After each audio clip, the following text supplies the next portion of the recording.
Halo Sobat KRS, berjumpa lagi dengan saya Debu Widyadana dari Klinik Rumah Swadaya BP2P Jawa 3. Sobat KRS, ada yang menarik dalam Undang-Undang Nomor 11 tahun 2020 tentang Cipta Kerja. Bagi kita, orang-orang yang bergerak di bidang perumahan, kemudian ya developer mungkin, atau kita pegawai kantoran, mengenai bank tanah. Apa yang dimaksud bank tanah di dalam Undang-Undang Nomor 11 tahun 2020 tentang Cipta Kerja ini? Nah, ini akan jadi menarik. Kenapa? Karena salah satu kebutuhan mendasar daripada mendirikan rumah itu adalah tanah.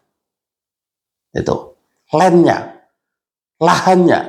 Nah, di dalam undang-undang ini pemerintah kemudian membentuk atau bank tanah yang nantinya berfungsi untuk mengumpulkan tanah-tanah milik negara dan mendistribusikan kepada masyarakat, khususnya masyarakat penghasilan rendah. Itu yang ada di Undang-Undang Nomor 11 tahun 2020.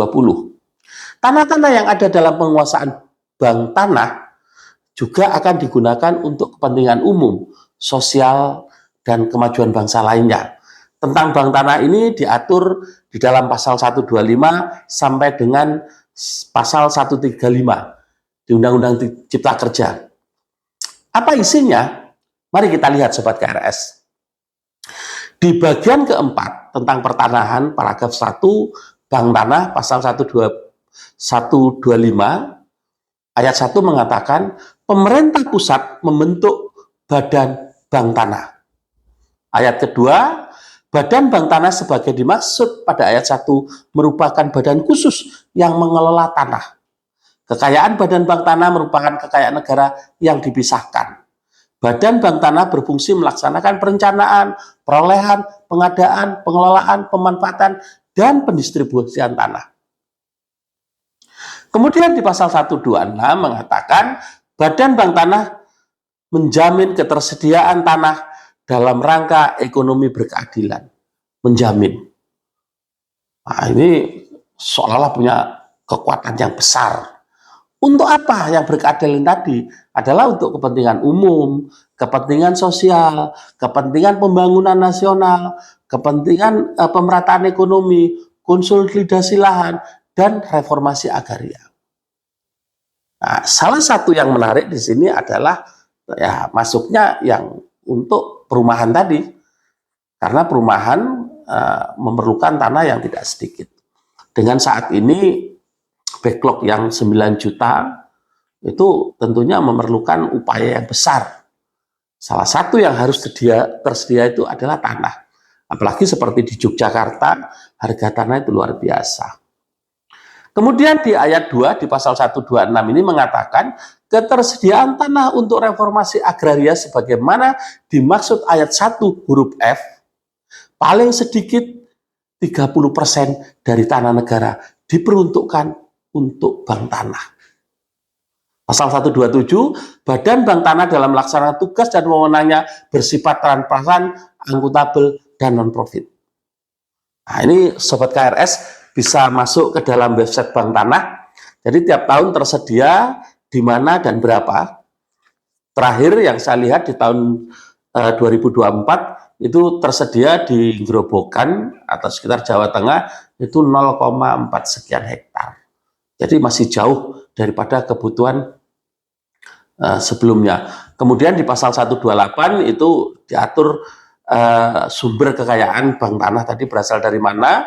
129 tanah yang dikelola oleh bank tanah diberikan hak pengelolaan. Jadi di ayat 1-nya mengatakan demikian, ayat 2-nya hak atas tanah di atas hak pengelolaan sebagaimana dimaksud ayat 1 dapat diberikan hak guna usaha, hak guna bangunan, dan hak pakai. Ketiga-tiganya hak ini, nanti di video selanjutnya akan kita bahas hak apa saja atau tanah jenis apa saja yang bisa dibangun perumahan. Karena tidak semua hak atas tanah bisa dibangun perumahan. Kemudian angka ayat 3, jangka waktu hak guna bangunan di atas pengelolaan sebagaimana dimaksud ayat 2 dapat diberikan perpanjangan dan pembaruan hak apabila sudah digunakan dan atau dimanfaatkan sesuai dengan tujuan pemberian haknya. Ini kemudian untuk mendukung investasi dan lain sebagainya. Kemudian pasal 130 itu tentang susunan daripada pengurus bank tanah, ada komite, kemudian ada dewan pengawas, dewan pelaksana. Nah, ini pengaturan-pengaturan di setelahnya. Jadi di bank tanah ini harus ada peraturan selanjutnya. Ya. Sobat KRS, sebenarnya di dalam Perpres nomor 9 tahun 2021 ini sudah ada perpresnya bagaimana bank tanah ini jadi menindaklanjuti daripada aturan yang di Undang-Undang Cipta Kerja ini.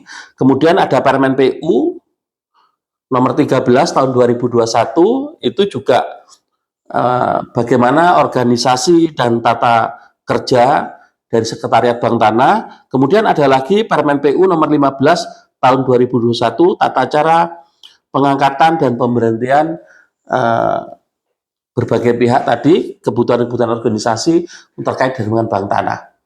Jadi dengan adanya Undang-Undang Omnibus Law dan peraturan-peraturan setelahnya, sebenarnya kesempatan MBR, masyarakat berpenghasilan rendah, untuk mengakses rumah dengan biaya yang terjangkau, itu makin besar. Sementara ini di kalangan kita, di kalangan masyarakat mengatakan 90% tanah di Indonesia, di Republik ini dikuasai oleh 10%. Orang-orang tertentu ya. Sementara yang 10% harus diperebutkan oleh 90% agar penduduk Indonesia. Nah, ini perlu keberadilan bagi masyarakat, bagi kita semua, bagi bangsa Indonesia tentang tanah ini. Karena diharapkan dengan setiap orang bisa mengakses tanah dengan mudah, dengan terjangkau, maka nantinya ya mereka bisa memiliki kehidupan yang lebih baik, rumah yang lebih layak, dan terjangkau. Demikian Sobat KRS, salam sehat, tetap semangat, dan salam inklusi.